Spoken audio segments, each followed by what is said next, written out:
దానికి చిరునామా వెనుకబడిన ప్రాంతం రాయలసీమ. ఇప్పుడు ఒకప్పుడు మార్కాపురం గాని గిద్దలూరి ప్రాంతం పక్కనుండేటివి రాయలసీమలోనే ఉండేది.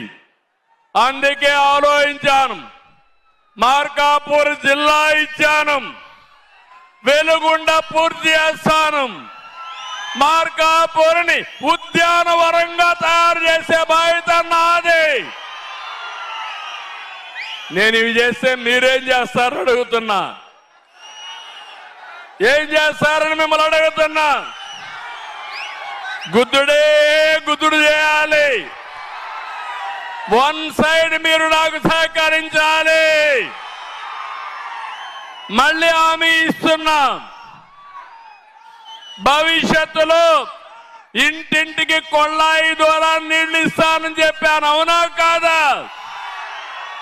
ఇప్పుడు హామీ ఇస్తున్నా. దగ్గర 1300 కోట్ల రూపాయలు ఖర్చు పెట్టి నల్లమల సాగర్ నుంచి మీ ఇంటికి కొళ్ళాయి ద్వారా నీళ్లు ఇచ్చే బాధ్యత మాది.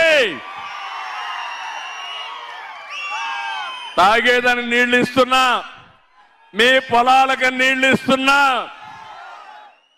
జిల్లా ఇచ్చా, ఉద్యానవనంగా తయారు చేస్తా. ఇప్పుడే నేను కలెక్టర్ కూడా ఆదేశాలు ఇచ్చాను. ఈ రోజు మీరు ఒక్కసారి గుర్తుపెట్టుకోవాల్సింది, మార్కాపూర్ జిల్లాలో ల్యాండ్ రికార్డ్ సమస్య ఉంది. దుర్మార్గులు మీ భూములు 22A కింద పెట్టి గవర్నమెంట్ భూములుగా పెట్టి మిమ్మల్ని ఇబ్బంది పెట్టారు. అందుకే నేను వస్తానే ల్యాండ్ టైటిలింగ్ యాక్ట్ రద్దు చేసి మీకు ఒక హామీ ఇచ్చాను. ఎక్కడ కూడా వివాదాలు లేకుండా